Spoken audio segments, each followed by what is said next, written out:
أعوذ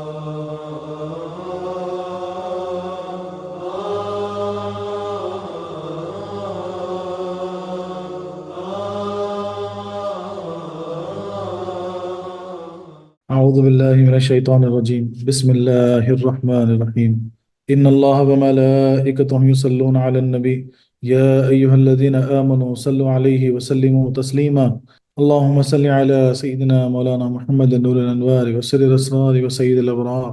ہم جو ہے لا ریب فیہ کی طرف بڑھتے ہیں. لا ریب فیہ کا تعلق ذالک الکتاب سے ہے. یا تو اس کا تعلق یہ ہے کہ وہ مبتدا تھا اور یہ خبر ہے، تو آیت کے یہ معنی ہوئے کہ یہ کتاب وہ ہے جس میں کوئی شک نہیں. پہلا معنی کیا ہوا؟ یہ کتاب وہ ہے جس میں کوئی شک نہیں. یا ذالک الکتاب وہ علیحدہ جملہ تھا اور یہ دوسرا جملہ ہے، تو اس کے معنی یہ ہوں گے کہ یہی کامل کتاب ہے، اس میں کوئی شک نہیں. یعنی اگر اس کو علیحدہ علیحدہ پڑھیں تو یہ معنی نکلیں گے، اور ملا کر پڑھیں گے تو وہ معنی نکلیں گے. اب لا ریب فیہ میں بھی دو احتمال ہیں. ایک یہ کہ لا ریب پر آیت پوری ہو جائے اور فیہ کا تعلق مدلل یعنی آگے جو آ رہی اس سے ہو تو آیت کے معنی یہ ہوں گے کہ یہی کامل کتاب ہے، بے شک اس میں پرہیزگاروں کو ہدایت. دوسرے یہ کہ فیہ پر آیت پوری ہو اور ہدی للمتقین دوسری آیت ہو، تب اس کے معنی یہ ہوں گے کہ یہی کامل کتاب ہے، اس میں کوئی شک نہیں ہے، متقیوں کو ہدایت دینے والی. تو یعنی لا ریب فیہ کو اگر ہم ذالک کتاب سے ملا کے پڑھیں گے تو اس کی یہ معنی ہوں کہ ایسی کتاب ہے جس میں کوئی شک نہیں. پھر آگے ہدی للمتقین اور اس میں تقوی پرہیزگاروں کے لیے ہدایت، ایسا پڑھیں گے. اور اگر اس کو بفی کی طرف اگر آگے بڑھا دیں گے اور اس کو ادھر رکھ دیں گے تو پھر یہ کیسا ہوگا؟ یہ کتاب اس میں کوئی شک نہیں، اور پھر اس میں ہدایت ہے متقیوں کے لیے، ایسا اس کو ہم پڑھیں گے اللہ تعالیٰ. اب تفسیر اس کی الگ اگر دیکھتے ہیں تو لا نفی ہے، یعنی جنس، یعنی لا کی جو جنس ہے، جنس نفی ہے، اسے کہتے ہیں، یعنی نفی جنس اسے کہتے ہیں جو اصل چیز کا انکار کر دے. تو اس کے معنی یہ ہیں کہ اس میں اصل سے ہی شک نہیں ہے، یعنی کسی قسم کا شک کی گنجائش نہیں. اس لیے یہاں پر لا استعمال ہوا. لا ریب فیہ میں پہلا لا ہے، اس میں شک کی کوئی گنجائش ہی نہیں، ایک دم نفی کر دی اس نے. اور ریبتن سے بنا ہے جس کے معنی ہیں قلق اور پریشانی اور نئی بلا. اسی لیے کہا جاتا ہے ریب الزمانہ یعنی زمانے کی مصیبتیں. اصطلاح میں اس شک کو ریب کہتے ہیں جس میں بدگمانی پائی جائے. چونکہ ریب میں بھی دل کو پریشانی اور بے اطمینانی ہوتی ہے، اس لیے اس کو ریب کہا جاتا ہے. تو اب کلام کا مقصد ہے کہ قرآن پاک اپنے کلام الہی ہونے میں اس قدر ظاہر ہے کہ اس میں شک کی گنجائش نہیں، یا اس کے کلام اللہ ہونے پر اس قدر دلائل قائم ہے کہ جن کے ہوتے ہوئے شک کی گنجائش ہی نہیں ہو سکتی.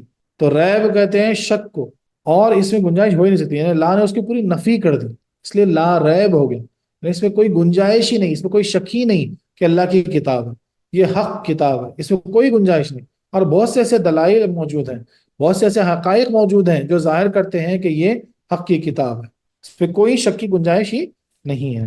ایک یہ کہ قرآن پاک اس ملک میں آیا جہاں کے باشندوں کو اپنی زبان دانی، فصاحت و بلاغت پر ناز تھا، جو کہ اپنے کو عربی اور دوسروں کو عجمی کہتے تھے. عربی کے معنی ہے بولنے والا، ظاہر ہے کہ عجمی کے معنی ہے گونگا، اسی لیے بے زبان جانوروں کو اجما کہتے ہیں. اور قرآن نے سب کو اپنے مقابلے کی دعوت دی مگر کوئی مقابلہ نہ کر سکا، اور جس کا مقابلہ نہ ہو سکے وہ کتاب الہی ہے. یعنی پہلی دلیل یہ ہے کہ قرآن پاک اترا کہاں پر؟ تو عربیوں میں، عربستان میں، جہاں کے لوگوں کو بڑا فرق تھا اپنی زبان پر، اپنے علم پر، اس لیے اپنے آپ کو عربی کہتے تھے، دوسروں کو اجمی کہتے تھے. عربی یعنی بولنے والا، اجمی یعنی گونگا، اس کے جو معنی نکلتے. تو ان کو بہت ناز تھا، تو قرآن کریم وہاں اترا اور سب کو چیلنج کیا مقابلے کے لیے، کوئی مقابلہ کر ہی نہیں سکا. تو یہ پہلی دلیل بنی کہ یہ کتاب الحق ہے. دوسرے اس لیے کہ جس ذات پر قرآن کریم آیا ان کے پاس اس قرآن کریم کی اشاعت کا کوئی ظاہری سامان نہ تھا، نہ مال تھا، نہ یار و مددگار، نہ کوئی زیادہ قرابت دار، نہ دلدار کا سایہ، نہ ماں کی گود، نہ دادا کی میٹھی میٹھی نگاہیں. جو قرابت دار تھے وہ بھی جانی دشمن ہو گئے. پھر ایسے وقت میں آیا جبکہ اشاعت کا دنیاوی انتظام نہ تھا، نہ ریڈیو، نہ بجلی، نہ پریس، بلکہ نہ باقاعدہ کاغذ اور نہ دوات و خلق، پھر اس قدر بے سر و سامانی کے باوجود اتنی تھوڑی مدت میں اس کا اس قدر پھیلنا کلام الہی ہونے کی قوی دلیل ہے۔ دیکھو کتنی پیاری دلیل، دوسری دلیل یعنی نبی کریم صلی اللہ علیہ وسلم پر جب قرآن اترا تو کیا تھا؟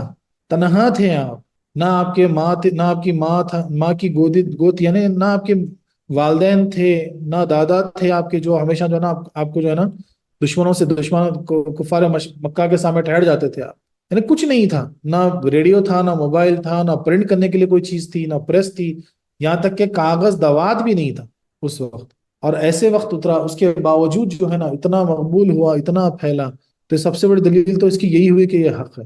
تیسرے یہ کہ جن لوگوں میں قرآن مجید آیا وہ دنیاوی تہذیب سے بالکل نا آشنا تھے، گویا یوں کہو کہ علم و تہذیب ان تک پہنچی ہی نہ تھی۔ ڈکیتی، چوری، زنا، خوریزی، جنگ و جلال ان کی پیدائشی عادتیں تھیں۔ ایسی قوم میں قرآن پاک آیا اور صرف 23 سال بلکہ حق یہ ہے کہ 10 سال کہیں کہ عرصے میں انہی کی نہیں بلکہ سارے عالم کی کایا پلٹ دی، چوروں کو پاسبان بنا دیا، ڈاکوؤں کو عادل و مصنف، اور بے تہذیبیوں کو دنیا کی تہذیب کا استاد، بے عالموں کو علم لدنی کا ماہر بنا دیا، بلکہ یوں کہو کہ پڑھوں میں سے کسی کو یعنی ان پڑھوں میں سے کسی کو صدیق، کسی کو فاروق، کسی کو ذی النورین اور کسی کو حیدر بنا دیا۔ ایک بچے کو صرف بی اے پاس کرنے کے لیے کتنے سال لگ جاتے ہیں اور بہت سامان خرچ ہوتا ہے۔ یہ کون سا مکتب تھا، کیسا معلم تھا اور کون سی کتاب پڑھائی کہ جس نے آنن فانن انہیں ہر بات میں کامل کر دیا۔ سبحان اللہ سبحان اللہ، غور تو کیجئے کیسے صحابہ کرام کی اگر بایوگرافی پڑھیں گے تو کیا تھے، ان کے کیا بیک گراؤنڈ تھا، اور ایسا کون سا مدرسہ تھا، اتنے کم مدت میں جو ہے نا ان کو کیا سے کیا بنا دیا، پوری دنیا کے لیے جو رہبر بن گئے، پوری دنیا کے یعنی مختلف گوشوں کے امام بن گئے۔ سبحان اللہ سبحان اللہ، تو کون سی کتاب تھی، کون پڑھانے والے تھے، وہ معلم کون تھا، تو نبی کریم صلی اللہ علیہ وسلم تھے۔ وہ کتاب کون سی تھی، قرآن پاک تھی۔ اگر وہ کرامتی کتاب ایسی کتاب ہو تبھی جو ہے نا فاروق اعظم، صدیق اکبر اور جو ہے نا حیدر کرار، عثمان غنی جیسے جو ہے نا صحابہ کرام جیسے جو ہے نا خلیفہ پیدا ہوں گے۔ سبحان اللہ سبحان اللہ۔ چوتھے یہ کہ اس کی چھوٹی چھوٹی آیتیں بھی فصاحت و بلاغت اور مسائل اور حکمتوں کا سر چشمہ ہیں۔ حضرت امام فخر الدین رازی رحمۃ اللہ علیہ نے صرف اوز سے یعنی اعوذ باللہ من الشیطان الرجیم کا جو اوز ہے، اوز سے 10,000 مسائل نکالے۔ سبحان اللہ سبحان اللہ، کیا علم تھا، دیکھو کیا مسئلے ہوں گے اس میں، غور تو کریے آپ۔ دیکھنے والی نظر چاہیے، بس وہ بصیرت چاہیے، اللہ ہم سب کو بصیرت عطا کرے۔ صرف اوز سے جو ہے 10,000 مسائل نکال لیتے ہیں حضرت فخر الدین رازی رحمۃ اللہ علیہ۔ ایک بزرگ نے بسم اللہ کی تقریباً 4,00,000 ترکیبیں کی ہیں، اللہ اکبر۔ ایک بزرگ نے الہاکم التکاثر سے بہت سے مسائل نکالے، اور یہ جامعیت اس بات کی کھلی دلیل ہے کہ قرآن پاک کلام الہی ہے، بے شک کلام الہی۔ پھر اس کی پانچویں دلیل اس لیے کہ اس کی آیتوں میں ایسی کشش ہے کہ نہ سمجھنے والے لوگ بھی اس کو سن کر رونے لگتے ہیں اور ان کے جسم کے رونگٹے کھڑے ہو جاتے ہیں۔ جب صدیق اکبر رضی اللہ عنہ قرآن پاک کی تلاوت فرمایا کرتے تھے تو مشرکین کے بچے اور عورتیں ان کے پاس جمع ہو کر یہ گریہ وزاری کرتے تھے۔ اب بھی دیکھا گیا ہے کہ اگر کوئی شخص عمدہ طریق سے اس کی تلاوت کرے تو غیر مسلمانوں کو بھی وجد آ جاتا ہے۔ سبحان اللہ سبحان اللہ، بے شک حقیقت ہے۔